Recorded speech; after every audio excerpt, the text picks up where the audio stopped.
I stood in front of my bedroom mirror, carefully applying the finishing touches to my makeup. The invitation to my stepdaughter Victoria's wedding lay on the dresser, its gold-embossed letters catching the morning light. After 15 years of marriage to her father, Robert, I'd hoped we'd finally moved past the hostility. But Victoria had made it clear from day one that I would never be more than an unwelcome intruder in their perfect world. "Sarah, have you seen my blue tie?" Robert's voice called from the walk-in closet. I smiled softly, remembering how we'd first met at that small diner where I worked as a waitress. He'd been different then, kind, understanding, and didn't care about social status. But years of influence from his wealthy family and his daughter had slowly changed him. "It's in the left drawer, honey," I replied, smoothing down my navy blue dress. I'd chosen it carefully, elegant but understated, not wanting to draw attention away from the bride. The wedding was being held at the Grand Plaza, one of the most exclusive hotels in the city. Victoria had made sure everyone knew she'd pulled strings to book it, though she had no idea of my connection to the place. As we drove to the hotel, Robert kept glancing at me nervously. "Victoria has a special request," he began hesitantly. "She thinks it would be better if you helped out in the kitchen during the reception." My hands tightened in my lap. "What?" "Just for appearances," he added quickly. "You know how her new in-laws are. Old money, very traditional. She doesn't want them to know about your background." I felt a familiar ache in my chest.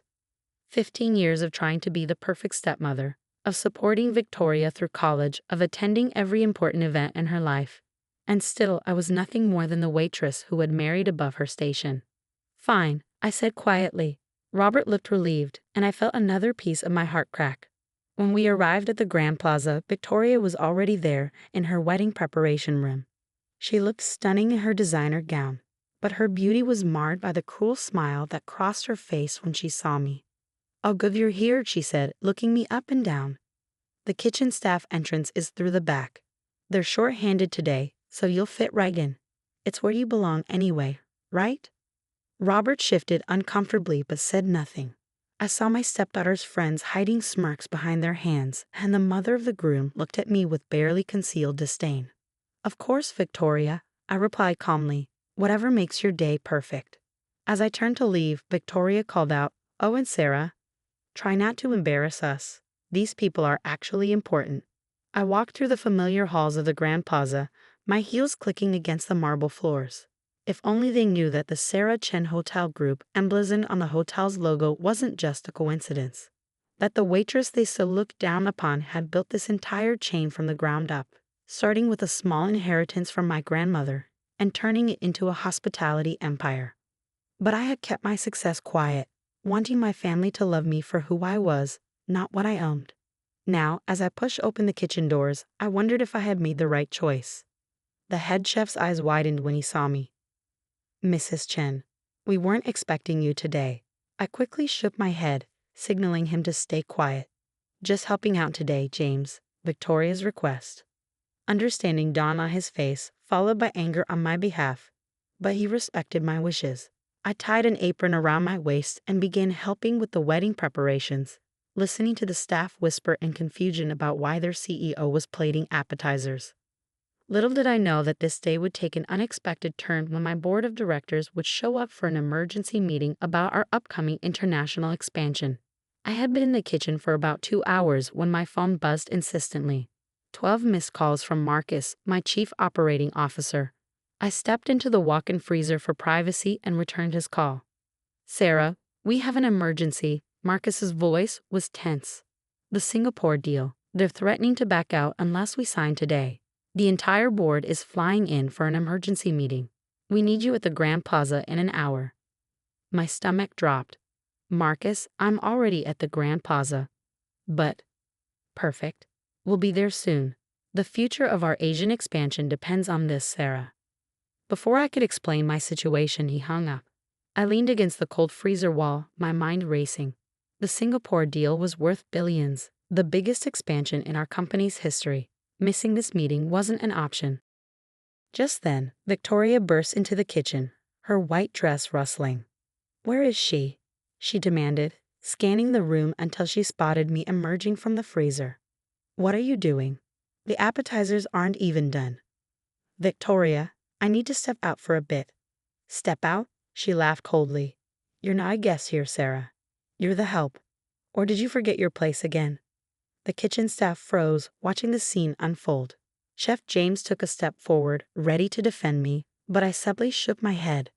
My daughter's right. Robert appeared behind Victoria, looking uncomfortable but firm. Sarah, you agreed to help. These are important people out there. More important than me, I asked quietly. Victoria rolled her eyes. A waitress comparing herself to the Richardsons? They own half of Manhattan.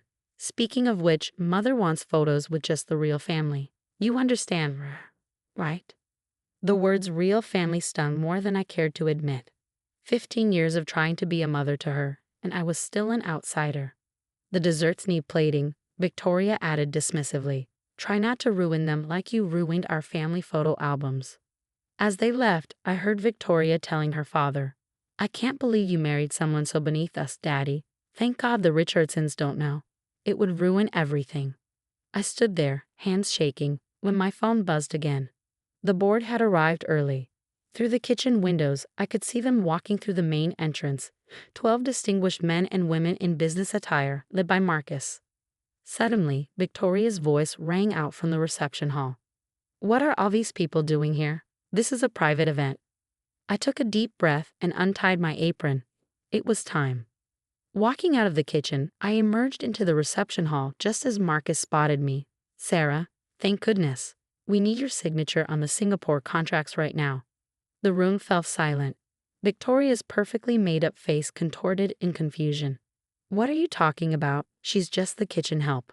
Marcus looked bewildered. Kitchen help? This is Sarah Chen, CEO of the Sarah Chen Hotel Group.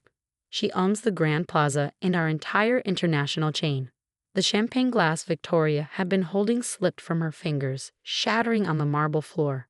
Robert's face had gone completely white. That's impossible, Victoria whispered. She's just a waitress. She's nothing. Mrs. Chen, one of the board members, stepped forward.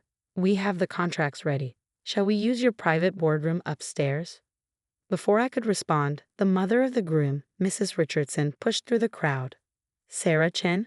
The Sarah Chen. Our family has been trying to partner with your hotel group for years. Victoria swayed on her feet, looking like she might faint. Her perfect wedding was turning into something very different than what she planned. I straightened my shoulders and smiled professionally. We should move this to the boardroom. We wouldn't want to disturb the wedding any further. I turned to Victoria, whose mascara was starting to run. Don't worry, stepdaughter. The kitchen staff knows exactly what to do. After all, that's where I belong, right? As I walked away with the board, I heard Victoria's sobs behind me. 15 years of hiding my success, of trying to earn their love through humility, had just come to an explosive end. The next 2 hours passed in a blur of contracts, signatures, and handshakes. The Singapore deal was secured. Our hotel chain would expand across Asia, adding 20 new luxury properties to our portfolio. Under normal circumstances, I would have been ecstatic. Instead, my mind kept drifting to the chaos I'd left behind in the reception hall. When the board members finally filed out, Marcus lingered behind. Sarah, why didn't you tell them? He'd been my right hand for 10 years, watching me build this empire while maintaining my simple facade at home. I wanted them to love me for me, I said softly, gathering the signed contracts. Not for my money or success. Stupid, right? Marcus shook his head.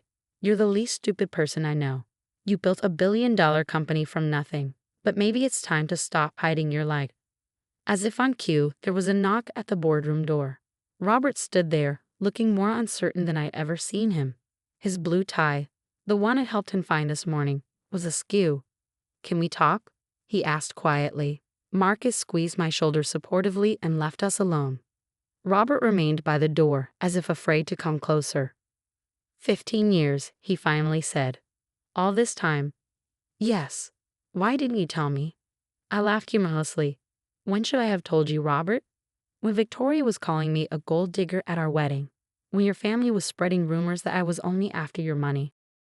Or maybe during all those dinner parties where I was conveniently uninvited because I wasn't sophisticated enough. I should have defended you, he admitted, finally moving to sit across from me. I was a coward. Yes, you were. The silence stretched between us, heavy with 15 years of unspoken words.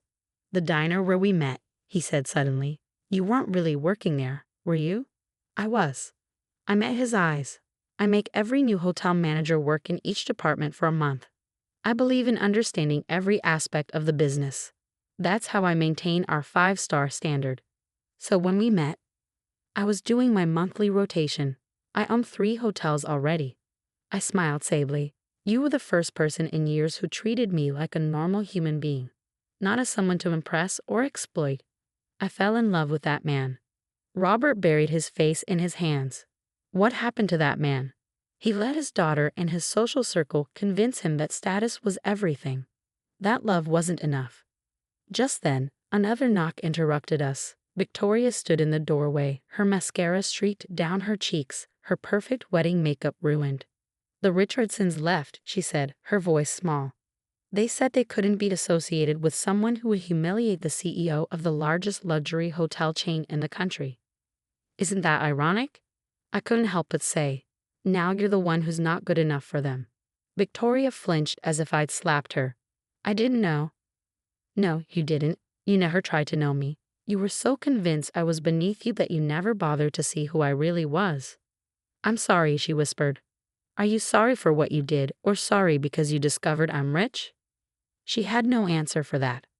I stood up, smoothing down my navy blue dress, the same dress I'd been so careful to choose this morning, not wanting to overshadow the bride. What a lifetime ago that seemed. The reception staff will continue serving your guests, I said professionally. The wedding cake will be brought out at 6. I designed it myself last week when I was doing quality checks in our pastry kitchen. I hope you like it. Consider it my final attempt at being a mother to you. As I walked past them toward the door, Robert called out, Where are you going? I turned back one last time, to my penthouse suite upstairs. I own that too, by the way. I just never told you because you both seemed so proud of your 3-bedroom condo. The door closed behind me with a soft click, leaving them to face the ruins of the perfect family image they tried so hard to maintain. The next morning, I stood at the floor-to-ceiling windows of my penthouse suite, watching the sunrise over the city. My phone had been buzzing nonstop. Messages from Robert, tearful voicemails from Victoria, and surprisingly, several party invitations from the Richardsons. Amazing how quickly people change when they discover you're one of the wealthiest women in the country. A gentle knock at my door interrupted my thoughts. I opened it to find Chef James holding a breakfast tray. I thought you might need this, Mrs. Chen, he smiled kindly. Your usual blueberry pancakes and green tea. Thank you, James. I welcomed him in. And thank you for yesterday, for keeping my secret all these years. We all would have done anything for you, he said, setting down the tray. Every employee in this hotel would. You're not just our boss, you care about us. That's why we serve nothing but excellence. Although he added with a twinkle in his eye, watching you plate appetizers yesterday was quite something. We shared a laugh, but it was interrupted by another knock. Through the security camera feed, I could see Robert and Victoria outside my door. James squeezed my shoulder. Would you like me to ask security to escort them out? I shook my head. No, it's time to face this. When I opened the door, they looked terrible, still in their clothes from yesterday, with dark circles under their eyes. Victoria's wedding dress was wrinkled, her carefully styled hair a mess.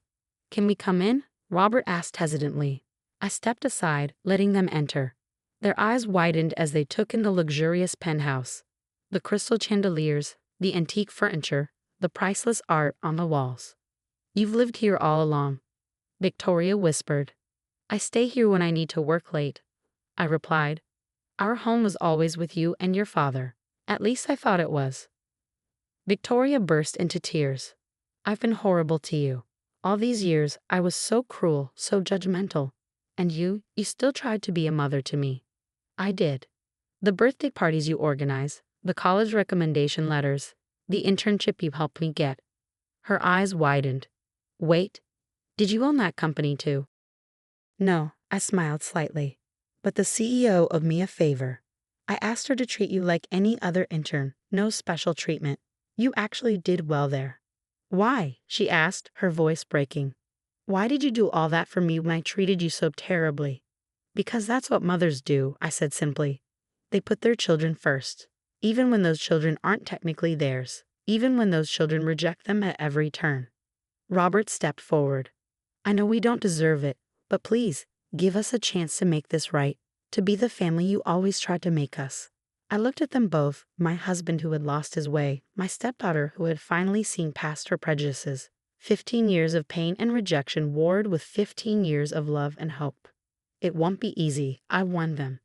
Trust, once broken, takes time to rebuild. We have time, Victoria said earnestly. And this time, I want to know you. The real you. Not just as my stepmother, but as the amazing woman you are. And I want to be the man you fell in love with again, Robert added. The one who didn't care about status or wealth. I was quiet for a long moment, thinking about second chances and forgiveness. Finally, I gestured to the breakfast tray James had brought. Would you like some pancakes? They're the same ones I used to make for you every Sunday, Victoria. Before you decided you were too good to eat breakfast with the help. Victoria gave a watery laugh. I'd love some. As we sat down to share breakfast, watching the sun rise over the city I'd built, I realized that sometimes the greatest wealth isn't in what you own, but in having the courage to be who you truly are. And maybe, just maybe, it wasn't too late for us to become a real family, one built on love and understanding rather than status and appearances.